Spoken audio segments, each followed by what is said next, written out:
Prince Andrew would fly off the handle if we've not opened the gate for him in time, or if we've stopped one of his guests because we've not got the right ID or we haven't been given any information of who they are. It would be verbally abusive. Shout, swear, just really rude individual. A grown man in his 40s yelling at housekeepers, not because something priceless got smashed, not because someone showed up late, but because a stuffed animal was sitting in the wrong place on the bed.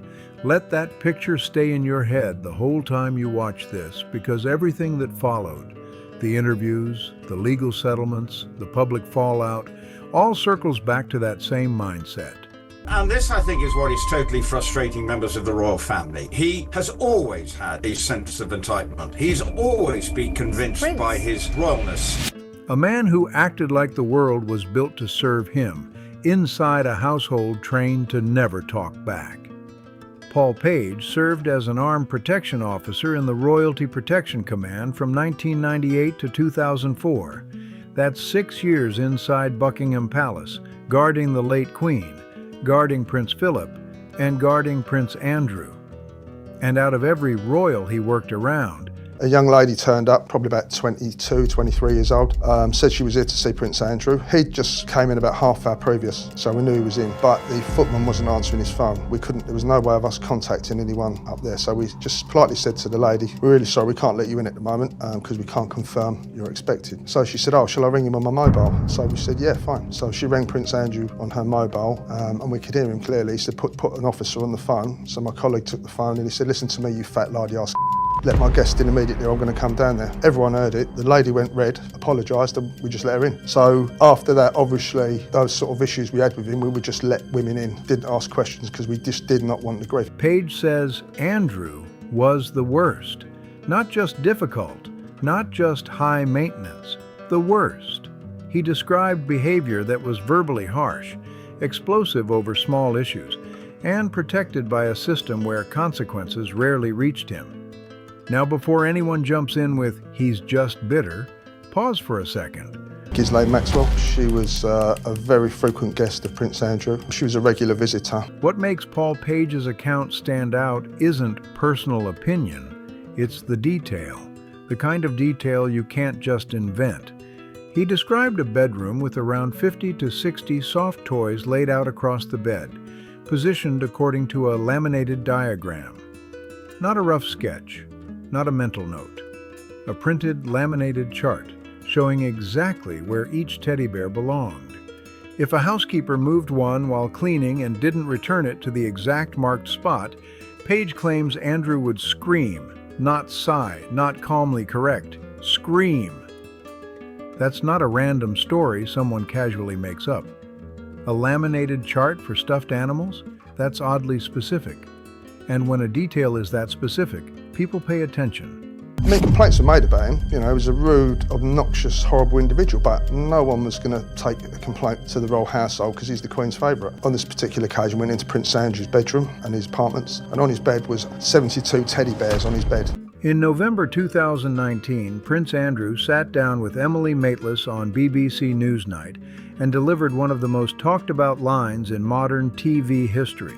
He claimed he couldn't sweat because of a medical condition, which he said was linked to an adrenaline surge during the Falklands War.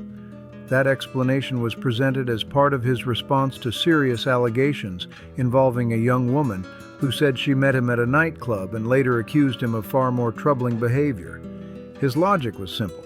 If he couldn't sweat, then he couldn't be the person described in that account. But when Paul Page watched that interview, he didn't hesitate. He said he personally saw Andrew sweating during his years working inside the palace. Why would you remember that moment of sweat? Because he had a police officer picking up golf balls. I just couldn't believe that a police officer was acting as a ball boy. So obviously that stuck in my mind. It was a hot day, it was a hot summer's day. I was sweating, and he was whacking golf balls. And if you're wiping your brow, what are you wiping off your face? As far as I'm concerned, he was sweating, and that's what I saw. At the moment, again, it's his word, and that's all he's got. But there are no witnesses to confirm that, so that is just what he is saying. According to Page, other staff members were shocked by the claim too, calling it flat-out unbelievable. Here's what really stands out. It's not even about sweating anymore. That detail has almost become a symbol. What really raises eyebrows is the timeline. Andrew made that statement on national television in 2019.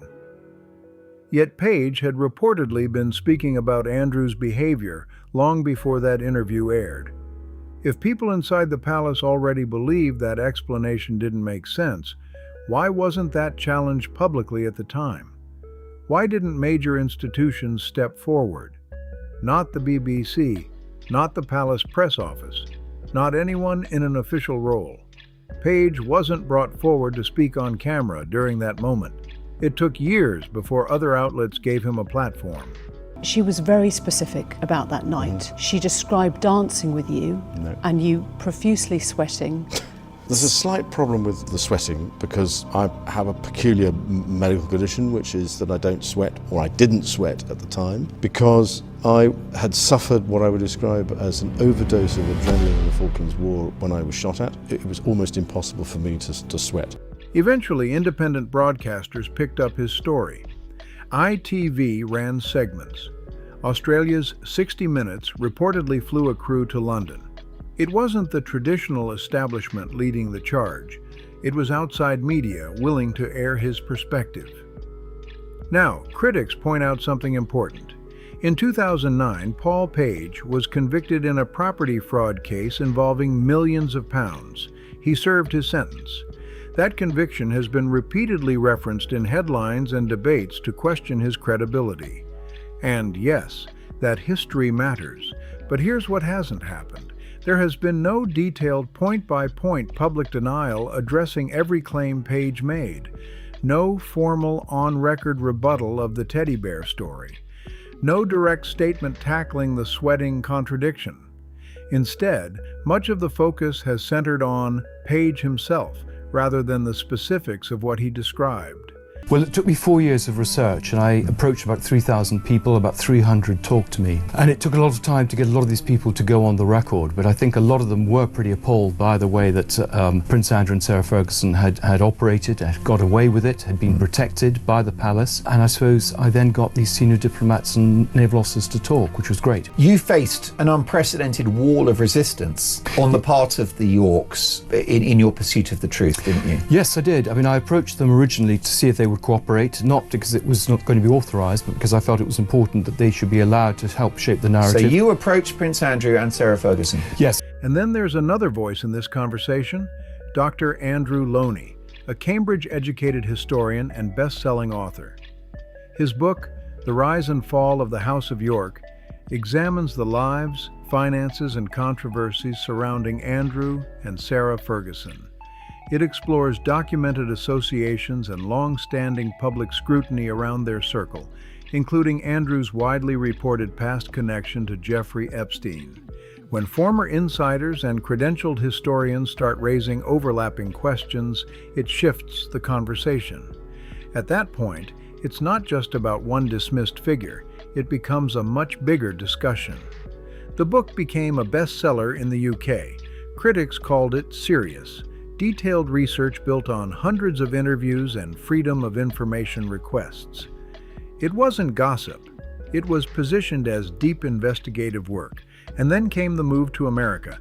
Andrew Loney sold the U.S. rights to Simon & Schuster's Gallery Books imprint in a deal reportedly worth around $250,000. My inspector showed me a laminated card, which is in the side drawer of one of the bedroom cabinets, of a picture of these teddy bears, all in situ. And he said the reason for that picture is that the maids have to put them back exactly like it's in that picture. He said if they don't, he shouts and screams. Early feedback from editors allegedly said the material was strong, it just needed shaping and polishing. That sounds normal, right? Standard publishing process. But then, only weeks later, everything flipped. The publisher abruptly terminated the contract. The manuscript was labeled unacceptable. According to Loney, he wasn't given the full 90-day revision window that his contract guaranteed. Now he's suing, claiming several $100,000 in damages, and arguing that the decision crushed his chance to break into the American market. Look at the sequence closely. The book performs well in the UK. A major U.S. publisher buys it. Editors initially say the foundation is solid. Then, shortly before publication, the deal collapses. That timeline is what keeps people talking. And my publishers got letters, legal letters, warning them that they were being watched, what they put in the book. I was told that my social media would be monitored and that their attempts were made basically to intimidate me. So I had a meeting with Sarah Ferguson. She decided not to cooperate. She decided, in fact, to tell all her friends not to talk to me. Loney has also claimed that while researching, certain archives restricted his access to documents related to Prince Andrew and Sarah Ferguson, citing security or availability issues. He has further alleged that potential sources were discouraged from speaking to him. These are his claims, and they've fueled debate about how difficult it can be to research powerful public figures. There have also been reports over the years of media outlets weighing coverage decisions carefully when it comes to the royal family. While no official directive has ever been produced saying stop this book, critics point to the wider climate and ask questions. When access is limited, interviews fall through and major deals collapse at the last minute. Some observers begin to wonder who benefits from that outcome. Then enter Tom Bower, a biographer known for writing hard-hitting books about powerful names. He's covered figures like the Beckhams, Meghan Markle, and King Charles III. He's built a reputation for not holding back. We've known about this since 2011. Yes, he may have denied it to the Queen, but they certainly knew in the palace, and they monitor everything that goes on. And so for 14, 15 years, there has been a conspiracy of silence, and there's been a conspiracy by many at various levels not to tell the truth, I allege. When it comes to Andrew, Bower has been openly critical, calling him deeply flawed and describing the Newsnight interview as a disaster. Bower has also publicly suggested that ongoing legal documents and memoirs connected to past controversies could create serious challenges for the monarchy. He has warned of reputational fallout, using dramatic language about the potential impact on the institution. But the quote that really took off online wasn't about legal risk or constitutional debate. It was one sharp line he repeated during interviews. "This is the chapter the palace hoped I would never write." That sentence spread like wildfire across commentary channels. Speculation exploded. Commentators wondered what that chapter contained. Was it toned down? Was it removed? Was it still sitting in draft form? No confirmed deleted chapter has ever been publicly produced. No hidden manuscript has surfaced. But that single line kept the conversation alive, because when a biographer hints at pressure, even indirectly, people listen. And that's how one sentence turned into a full-blown media storm. I've just been able to reveal today that she was actually in touch with Epstein for years afterwards, staying in his flats. Nobody outside his inner circle knows the full story for sure. But one thing is clear: the message hit hard. The impression left behind is that parts of Prince Andrew's history have been heavily protected by powerful circles. Tom Bower has openly suggested that he uncovered material some people would rather not see published. And that's what links Paul Page, Andrew Lowney, and Tom Bower together.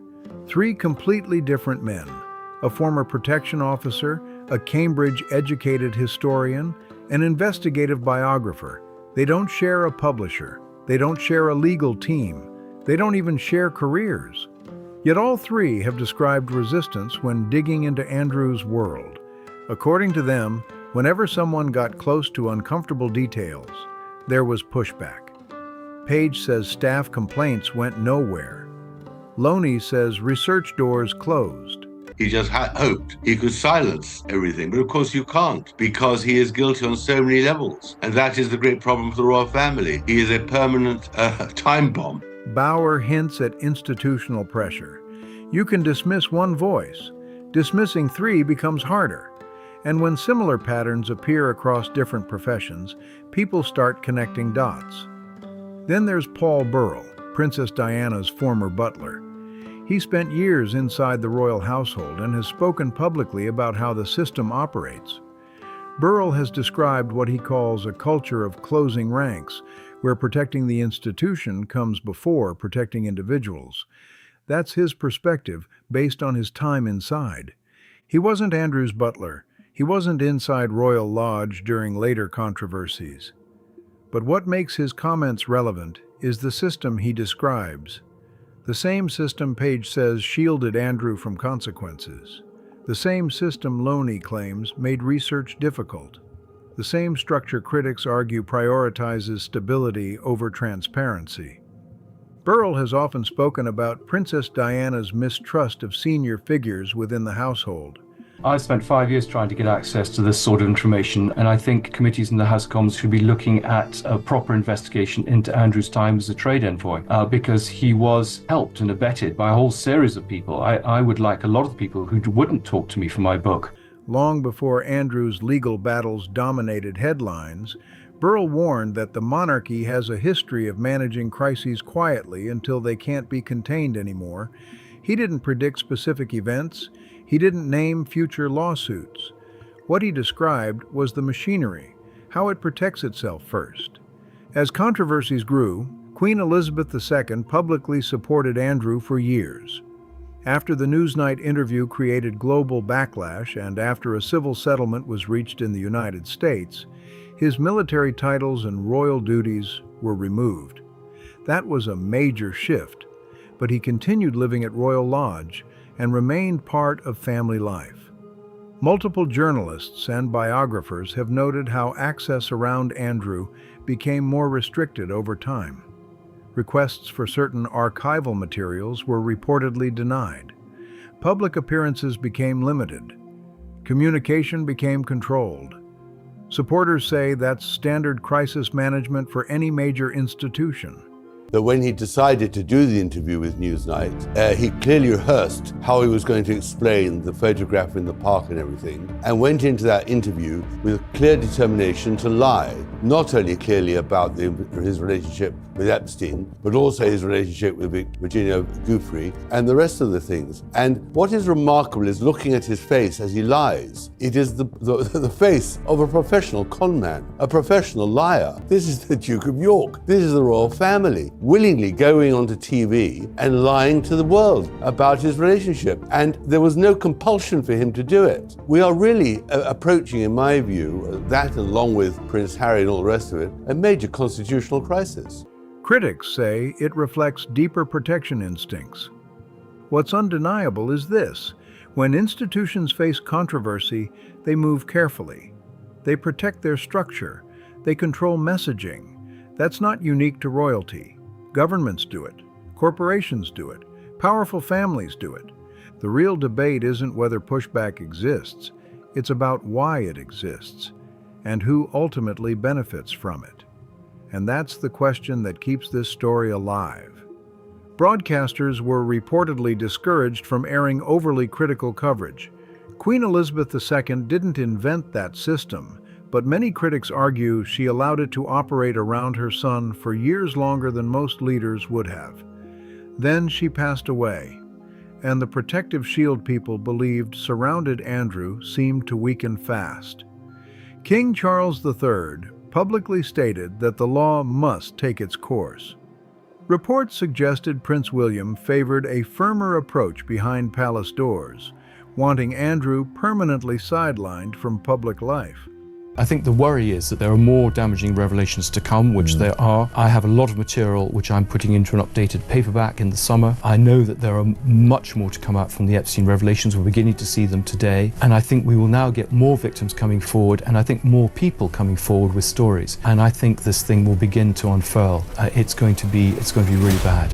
Then came intensified legal pressure, investigations, civil cases, scrutiny from multiple directions. For the first time, everything unfolded without a reigning monarch widely seen as personally protective stepping in.